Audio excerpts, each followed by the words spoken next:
Hello, my friends. I'm Dr. Rodrigo Rodriguez, Medical Director of BioCare Hospital. Today, as every now and then, about every week, I'm thinking of a program, of a blog, of something to tell you about a very important health issue. And to me, this has now become my quest, actually has been for many years. Telling people what to do and what not to do. Telling people what to do so they never come to see me as a doctor. We can be friends, but it's not fun to be sick. It's not fun for anybody. Even in the best of the cases, being sick is suffering, is money spent, is time not programmed. It can completely put upside down your whole life every time we get sick. And the more I go, the more I realize that health is one of those intangible things that makes life worth living. Because when you're ill, nothing is fun, nothing is attractive, nothing brings anything to you. You just want to be secluded and crying and suffering and so forth. But when you're healthy, well, then that's the time to be joyful. That's the time to travel, to see people, to make a barbecue, to talk to friends, to watch a movie, etc. So for many years, when I see people, many times I wonder what would have happened if, number one, I would have had the chance to talk to somebody 5 years ago, 10 years ago, anything like that. But number two, and that's the most important part, and that's why I want to talk to you today, the most important part is what if you follow up what I'm telling you? Of course, it is very easy to say, well, doctor, it's just that it's not fun. Let me tell you something. Somewhere, somehow, our new generations are thinking that they're entitled to fun, to comfort, to just living it up. And you know what? They're compromising their lives. They're compromising their very own survival, their longevity. They're compromising their well-being. And even more important is they're compromising their children's well-being. And the subject that I have chose today, which I already began talking about it in a different blog that you can link to, talking about diabetes. I just made a program talking about insulin and insulin resistance, which is at the core or the most obvious culprit for diabetes. And I discuss a lot of things about insulin, what insulin is, because we talk about it every day. But what does it do in the body? It's really a miracle hormone. It does so many things. Without insulin, we don't grow, we don't produce protein, we don't get bigger and better and faster, etc. We don't have energy to produce anything in the body, but not only that, insulin is a very anabolic function, has a very anabolic hormone. What does that mean? It means that it promotes growth.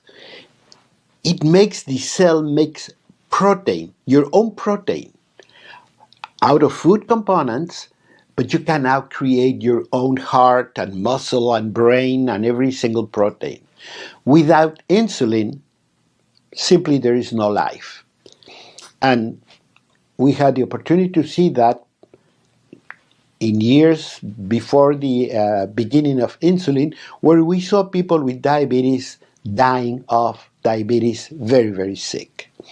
Until one day, with the discovery of insulin, they applied it to one patient, and what they saw was a miracle before their own eyes. This was a dying person They were just waiting for him to die. This was at the Toronto General Hospital in Canada. And then the doctors applied the insulin. And when they applied the insulin, not only the patient improved, but improved before their eyes. It was happening right before their eyes. It was not like, come back in a week and see if you feel better. No, it started changing everything. And that was a miracle. We discovered the hormone that controls diabetes, and now we can fight it off. But in many cases, we're like the people that wins the lotto. How many people have won millions of dollars only to be in disgrace or sick or dead very shortly after? Because they didn't know how to control that wealth. They thought being rich was drinking or gambling or doing risky things. And some of them died, or some of them lost everything. It's exactly the same thing here. We had insulin, and then we could manage diabetes for the first time in history. But then we started changing our lifestyles. We started overeating. We became sedentary. I mean, after the war, because this really began happening very seriously after the Second World War, we had a lot of comfort, and we thought we deserved a lot of comfort and a lot of compensation for all the suffering after the war. And then we started eating more, doing less.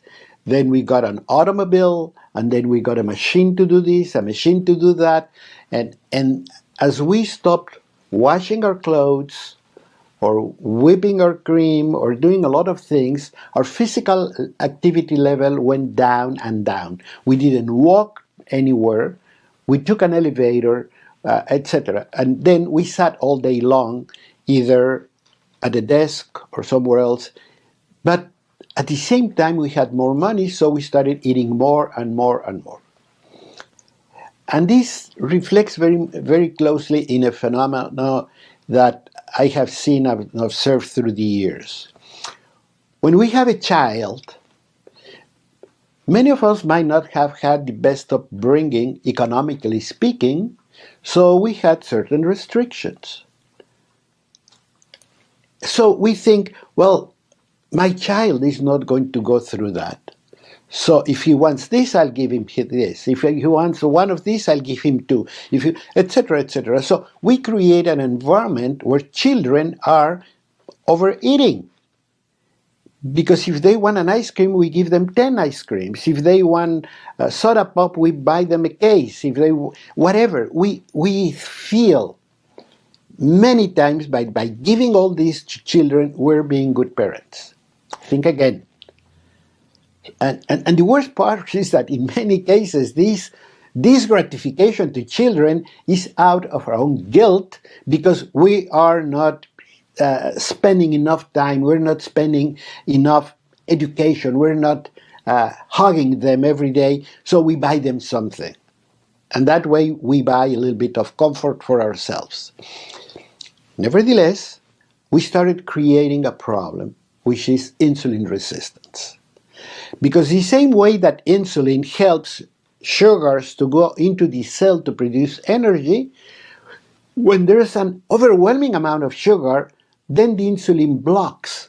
The cells block the insulin. Come on, stop it. It's too much. I don't want that much sugar. So they stop insulin from working. And what happens is then the pancreas sees a lot of sugar in the blood, so it releases more insulin. So you're getting 2 times, 3 times, 10 times the amount of insulin, yet your cells are getting the same amount, if not less, energy than before. And there's going to be a time where the pancreas fails because it cannot keep up with the pace, it cannot keep producing the growing amounts of insulin, because we are overeating and eating with very short periods. We eat every time, and then it collapses. Finally, it gives up, and then it doesn't produce enough insulin. You go to the doctor, you start losing weight, you start feeling bad. You go to the doctor, and the doctor says, you have diabetes. And your life will never be the same. So it's very important to know this. And remember, insulin not only manages sugar, but it manages protein synthesis and growth. So what happens with diabetics? They start losing weight. I have seen many people where the first symptom is weight loss. Watch it. If you begin to lose weight, take a second look.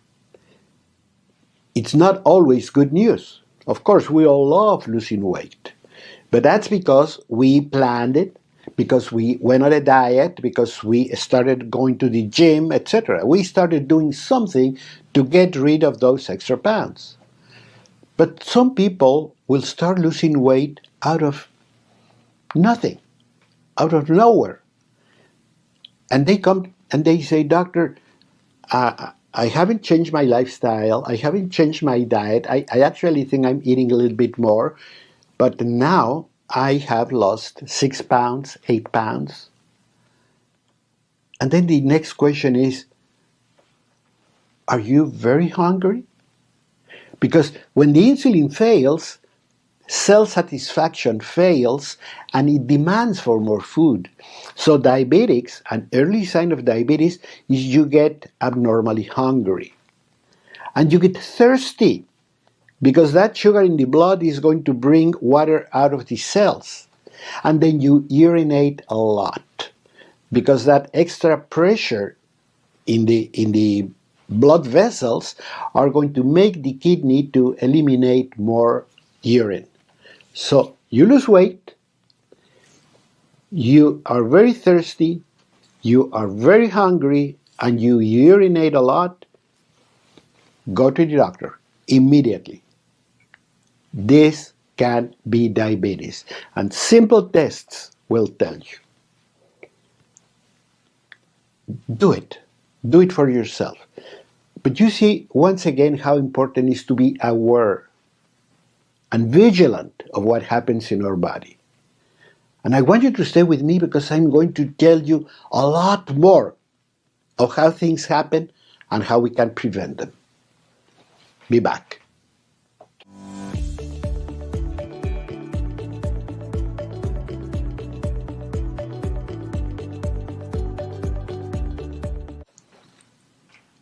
You are with Dr. Rodrigo Rodriguez, Medical Director of BioCare Hospital. And today we're talking about diabetes. We have already talked about insulin and insulin resistance, which are the more obvious culprit of the whole problem. But being insulin, a hormone that affects just about every function in the body, it is not a mystery, or should surprise nobody, that having diabetes means a very complicated metabolic condition. And I say complicated because it affects just about every function in the body. And it's just a chain reaction that begins with insulin resistance. That's why insulin resistance is so important to fight it, to avoid getting into that condition. And even if genetically you are going to be diabetic, you can reduce the impact. You can delay the onset if you play your cards right. That's the dire importance of a message like this. That's why to me it's so urgent that you listen to a message like this, because there's so many things that we can do to change our lives and feel better. I was telling you that I don't know exactly how, and I don't want to get into that. It might be a subject of a whole conversation or a whole seminar about why we have changed so much the ways we live. Our physical activity level is almost nothing.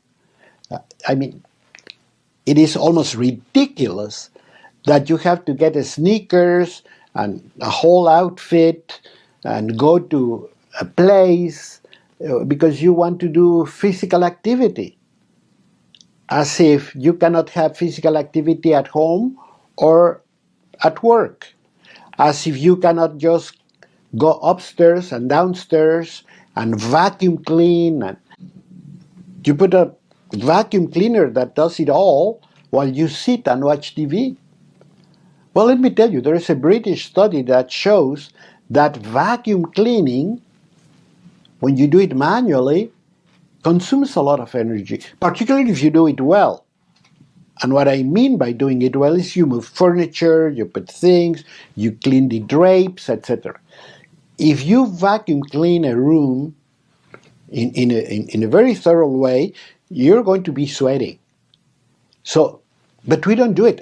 You have to buy an outfit and go to the gym. Start cleaning your home. Start doing your garden. And at work, just don't ask somebody, oh, I just sent a copy to the printer, you bring it to me. No, get up and go. Don't ask for a glass of water. Get up and go. Actually, stand up and sit, stand up and sit. There are many, many research works that show us that just by moving a little bit at the office can be very beneficial. So what we need is we need the muscles to move, because the muscles help insulin a lot. And I have told you, when we talk about insulin and insulin resistance, that the muscles and the fat of the body, just two tissues, make 2/3 of the whole body weight. That's how important they are. So we want to make sure that our muscles do their part. And if we move and sweep the ground and use the broom and use the vacuum cleaner and mow the garden, etc., all these things are going to be very good, because the more we move, the better off we're going to be. If you have diabetes, one of the best ways to lower your sugar level and you bring up your tolerance to the sugar situation is by having physical activity. And again, I don't have to go to a gym. But if I'm sitting down and I'm even watching TV and I have a couple of jugs of milk, they don't have to be 1 gallon, they could be half a gallon, whatever you can do, and just keep moving them up and down. Keep those muscles moving, for goodness sake. Anything you do to move your muscles, a stationary bag, I'm not very fond of them, but if that's what you do, what you have, do it. Any exercise is better than none. Any. So, what we have to understand is that we have a body that was made to move. And we stopped moving it, then we had a problem. On the other hand, I was also telling you when we talked about insulin that we have a counterpart for insulin, which is glucagon, which also comes from the pancreas.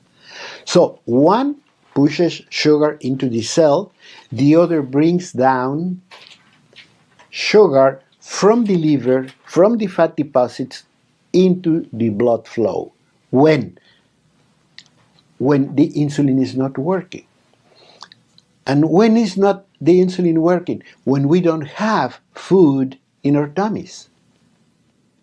And you say, well,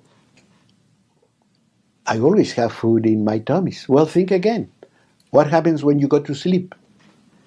You know, nature knows that at night we are not going to eating, or we should not be eating. Let me rephrase that. We should not be eating at night. Why? Because our bodies are programmed to bring down sugar from fat deposits and from the liver into the blood flow, so insulin and all that is at rest during the night, or should be at rest during the night. But what we do? Where is the 5 o'clock dinner? Nowhere to be found. We're eating at 11 o'clock, 1 o'clock in the morning, we got up in the middle of the night and have a snack, a sandwich, or a glass of milk. You know what happens? What happens is that that food is going to be on top of the food that the liver is bringing down from fat deposits and so forth. And everything is going to be distorted. There's a very interesting and shows very well what I'm telling you. They gave a group of people a good breakfast. You know, ham and eggs and bread and milk, etc. Just a common breakfast.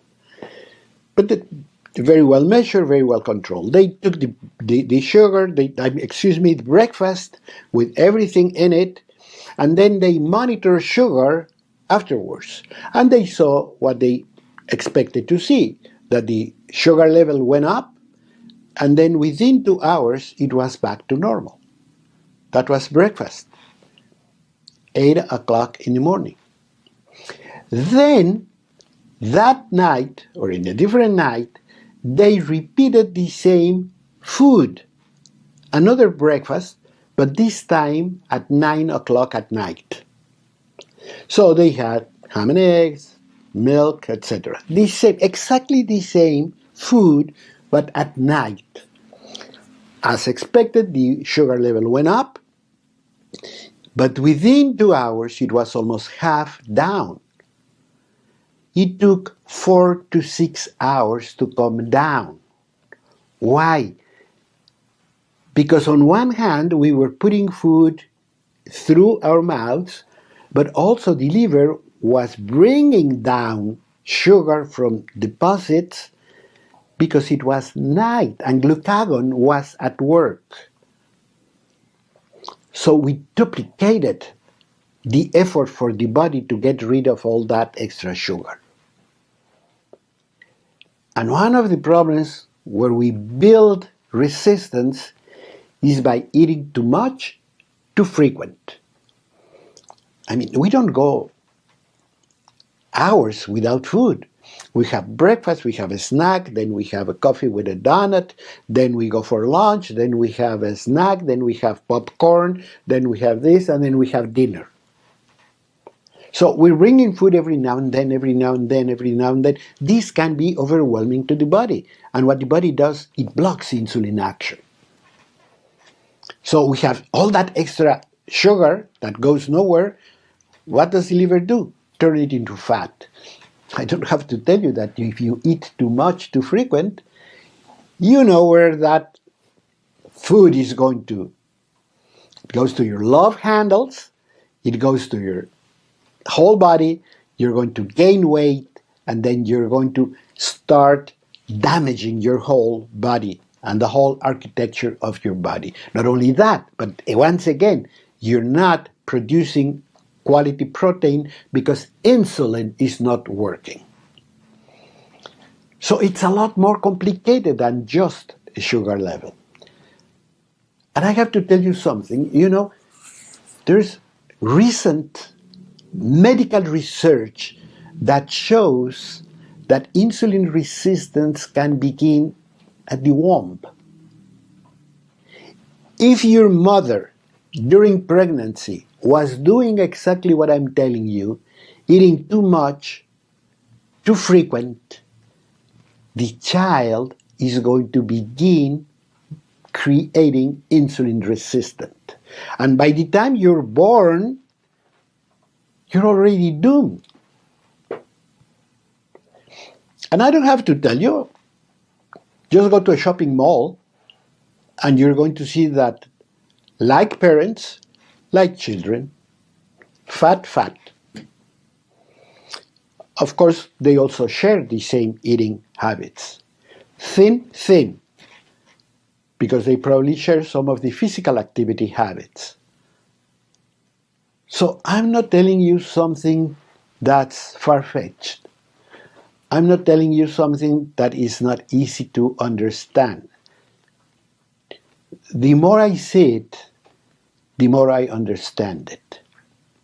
That's why you see, and sometimes they tell you the problem is that diabetes is hereditary. Yes, it is hereditary, but you don't have to have it because you inherit the genes. But the expression of the genes can be managed.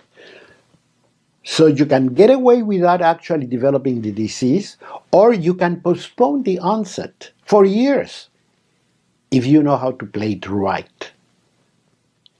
And all those years are going to be of health and enjoyment. So that's what I mean when I say you have to educate yourself. You have to learn. I want you to follow these programs. I want you to read the blog. We can send it to you in PDF if you're the type of person that rather read than listen or to watch. I'll make it easy for you. I'll try my best for you to get information. But that's not everything I have to tell you. I still have to tell you more. So I want you to be with me. I'll be right back.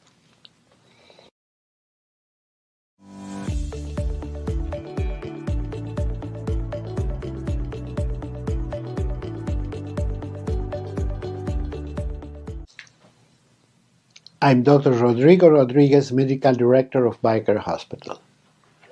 And today, we're talking about diabetes. We're talking about diabetes, insulin resistance, but we're talking about diabetes as a disease. We all know it's a disease. It's a metabolic disease. It is an inflammatory disease. It is a catabolic disease. It is an energy or lack of energy disease. Is a weight loss disaster. But it can be a disease of just about every organ. And that's what we're going to talk about for a little bit. Because we have many times, might be for our own comfort, but we many times consider that diabetes is a disease that is going to affect our sugar level. So if you watch the TV ads, well, they're very positive. You have diabetes? I'll give you this, and your sugar level is going to be fantastic. And they show you running and enjoying and living very happy. But nobody tells you have to make lifestyle changes. They don't tell you. They just tell you, you take this and you're going to be fine. The other thing that nobody tells you is, if you have diabetes, you have to take this or that or the other, but it's going to be for the rest of your life. In other words, if you're diabetic, at this point in the 21st century, there is not a cure. There is not a way to go back. You're diabetic, you are diabetic for good. And you can manage it better or worse, but you're going to be hooked to some sort of medication. And of course, to follow up, medical follow-up, laboratory follow-up, etc., etc. So, it is not just a sugar level disorder. I wish it were that simple. Because the same way that Banning and Best at the Toronto General Hospital discovered that insulin could change that for the better, well, they didn't see at that point that that was not enough. And the joy for the discovery of insulin was rapidly obscured by the development of insulin resistance and diabetes in staggering numbers. The amount of diabetic people diagnosed in 1950s is just a poor shadow of what we have in the 2000s and 20s. It's just nothing. the amount of people that are diabetic in the world, and particularly in the United States today, is overwhelming. Many people, of course, doubt that we're going to have the economical capacity to deal with it. Because not only is the diabetes, it is the disability, is the lack of function, is the loss of sight, is the losing a limb, is losing a kidney, is having a heart attack, is having a stroke. It affects every single organ. And I have to go back to this anabolic action of insulin. If we are not producing enough protein, and we're not producing quality protein because of insulin problems, then what happens is that every single tissue is going to begin to suffer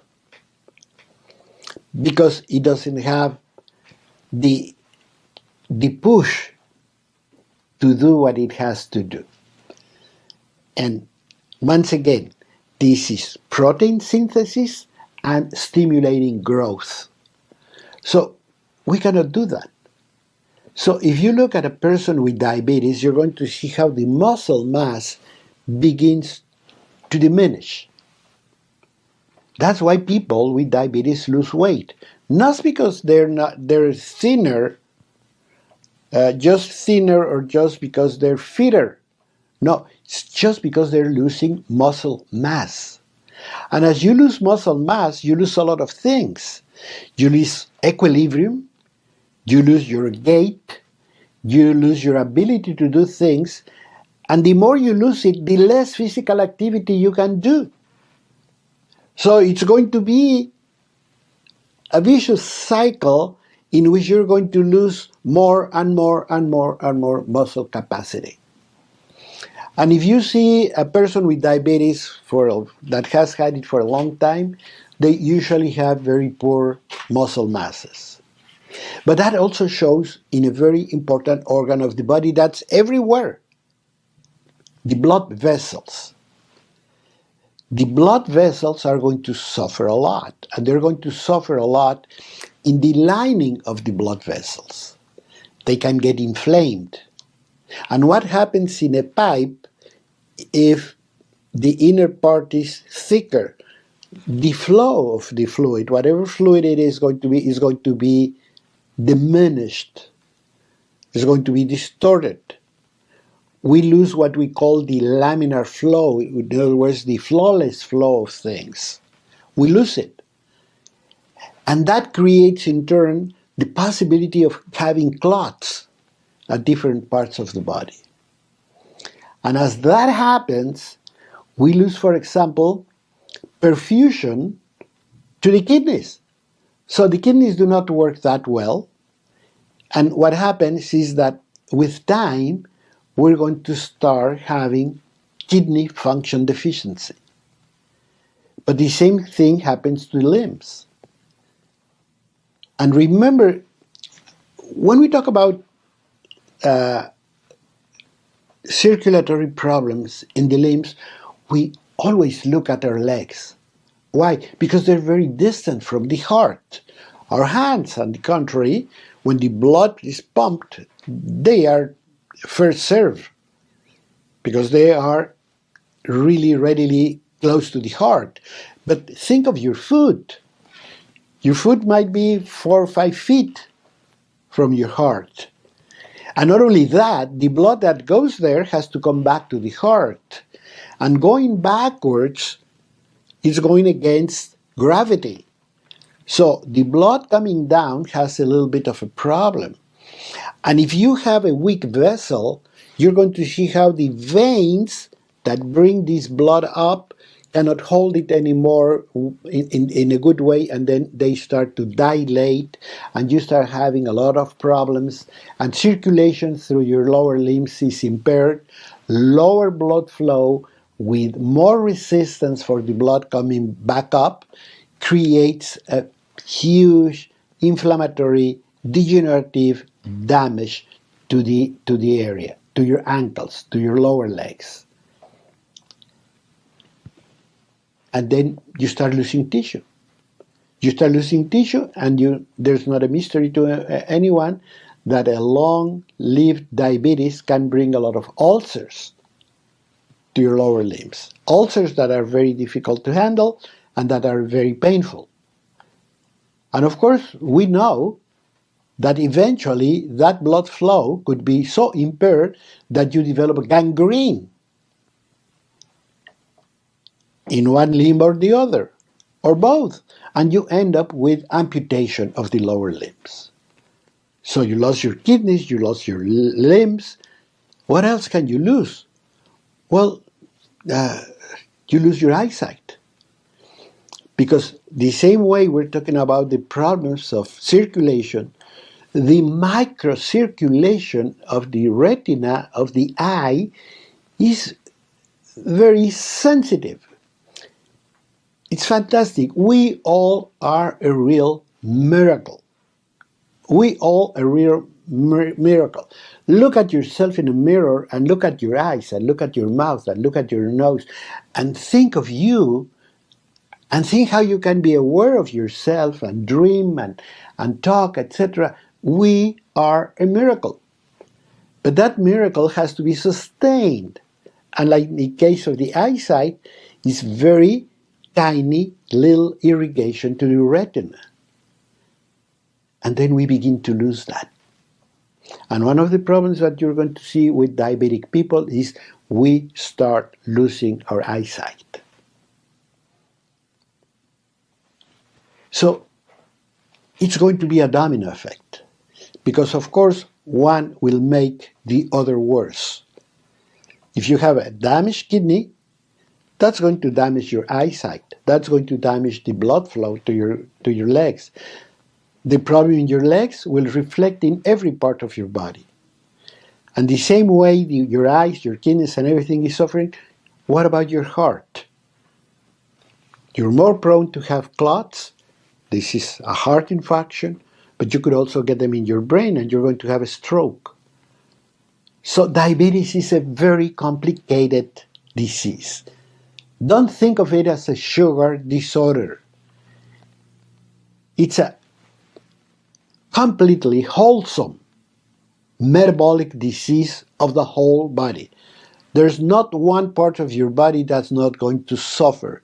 Your skin, your mucosas, your lungs, every single organ in the body is going to be affected. So there is no way you can think of it as in a very light way. I think it's a very important disease, and it is even more important the fact that we're seeing it more and more and more frequent. And if we're seeing more frequent, if we're seeing it in younger people, it's the time to push the alarm. Something is happening. Can I do something?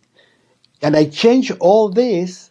Can I begin actually from the pregnancy? If I want to have a child, am I ready to face the compromise, the responsibility of being healthy for my child to develop in a healthy environment with all the possibilities of being a successful human being? Or I want to keep on smoking and partying and going to Paris and eat everything I want and do whatever I want because that's what doctors and hospitals and so forth are for. They should take care of the problem. We have to take responsibility if you want to be a parent, if you are a parent, if you're a teacher, if you want to deal with yourself, you have to take the responsibility, and I'm going to tell you how you can do it very easy in just a few more minutes.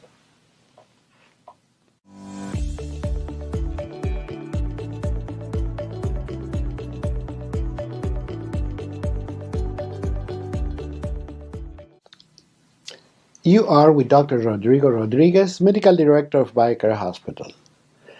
And today I'm doing a podcast talking about diabetes as a disease. And to tell you what it is and how complex it can be. It can really be a complicated disaster because it's a real metabolic disaster in the body.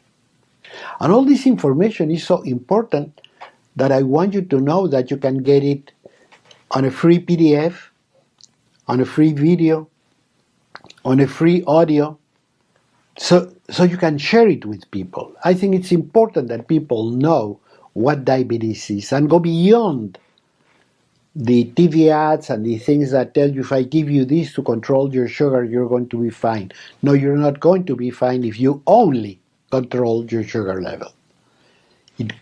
It goes beyond that. It is much more complicated. But at the same time, the good news is that if I play my cards right, if I have a strategy from the beginning, and you can be in your 20s, you can be a teenager, still, if I want to have a responsible life and be good to my body, and be careful with my body, because I know my body is going to deliver a lot of things. It's going to create my wealth, my family, my dreams, my everything. If I want to be good to my body, then I have to start as early as possible and as soon as possible and do everything I can to fight the challenge. Because diabetes is right out there.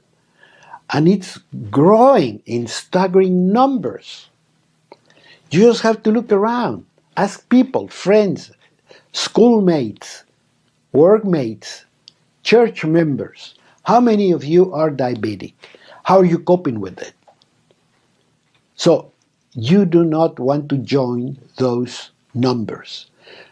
So the first thing, the good news, is that if I know how to handle this from the beginning, I might not ever develop diabetes, even if genetically I'm predisposed to have it. I could block it, or I could even postpone for years, if not decades, the onset of the disease. But if I'm diabetic, then I have to understand that I have a very complex problem in my hands that I cannot approach with one pill or one thing. I have to be very integral. I have to be very complementary.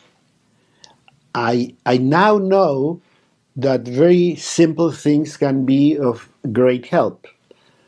Like, I'm going to change my food. I'm going to change my eating habits. I'm going to change my physical activity. Those are the ABCs. If I start doing that, I'm going to begin well.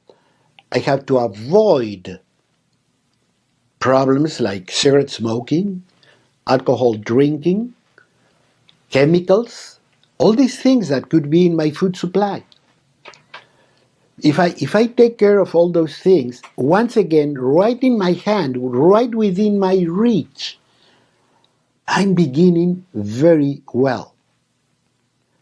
Now, there is something that's easier said than done. And that is when I talk about good eating.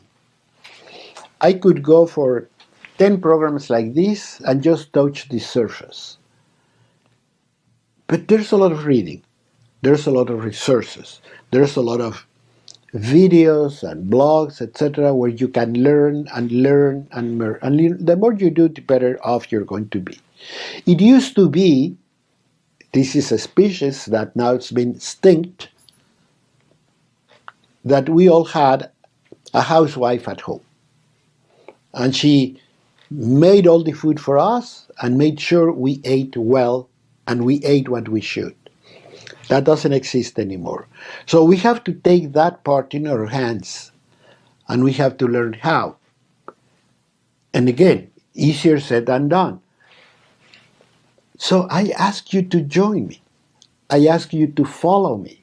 I ask you to ask questions. I want you to call our doctors or click on BioCare Hospital and learn more about it. And don't be shy. You can ask any question, anytime, free of charge. Doctor, I like asparagus. Is that okay if I do this? Doctor, I like beets. What benefit can I get? Anything.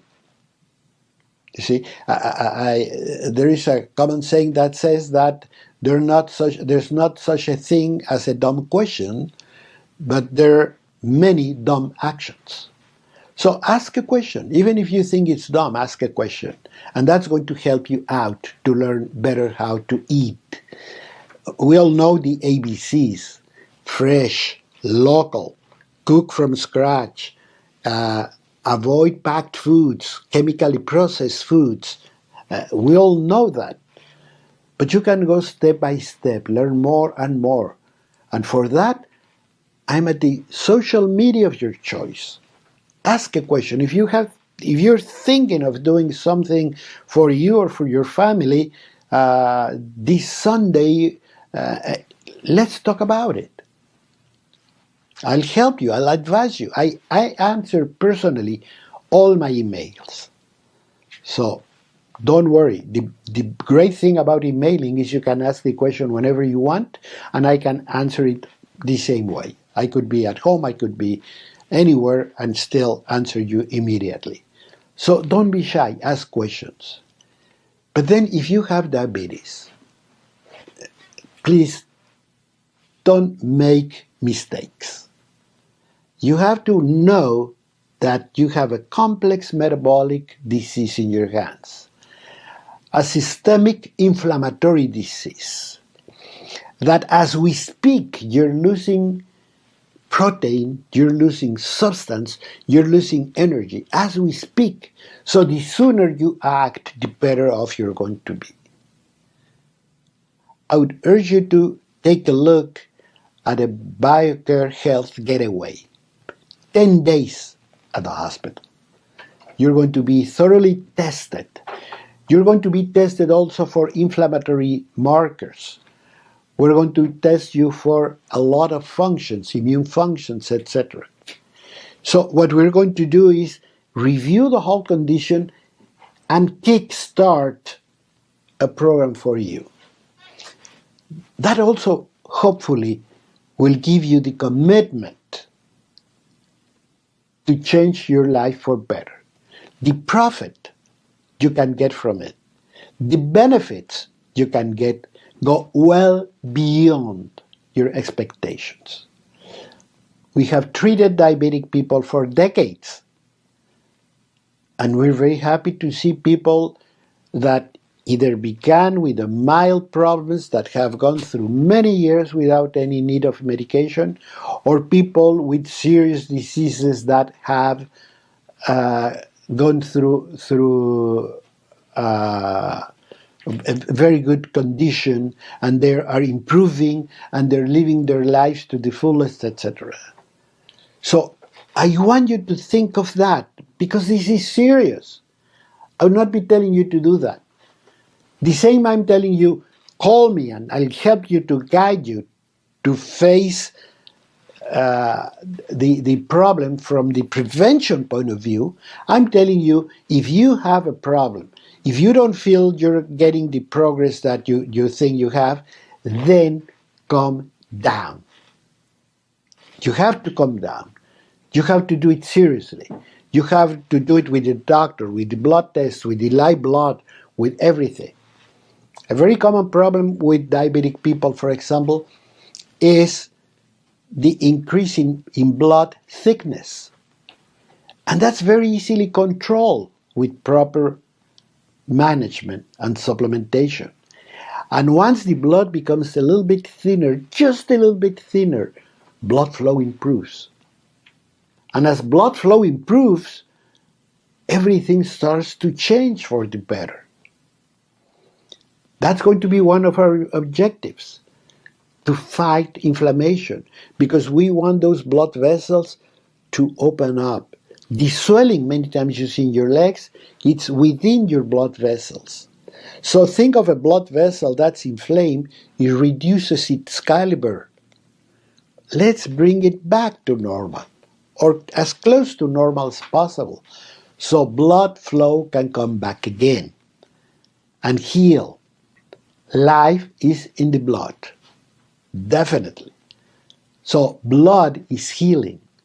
Blood has everything your body needs to heal, but it has to flow, and it has to flow abundantly and freely.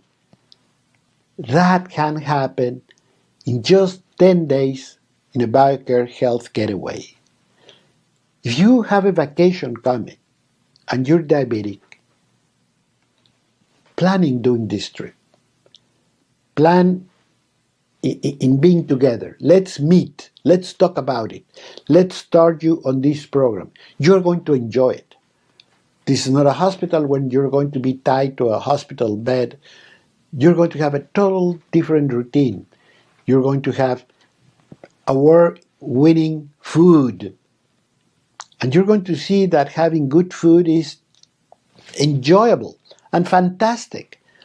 All you need to do is to turn your attention. All you need to do is shift. We have to shift our ways. And not only that, but you're going to learn a way that hopefully is going to turn you in a preacher. Hopefully you're going to go back to work. Hopefully you're going to go back to your own church. Hopefully you're going to go back to your own family and teach them what and how to do it, and bring them into your club and make a party and make a Sunday barbecue, but choosing healthier choices and making everybody happy and healthier. And that's going to bring joy, and I can tell you it can bring longevity. So think of it. See that what I'm telling you makes a lot of sense. And any questions, any comments, call me. You have a toll-free number? Contact me. Any social media of your choice. And watch these and other blogs. And I would specifically recommend you to watch the blog about insulin and insulin resistance. I want to see you next time. Please come back with me for the following broadcast.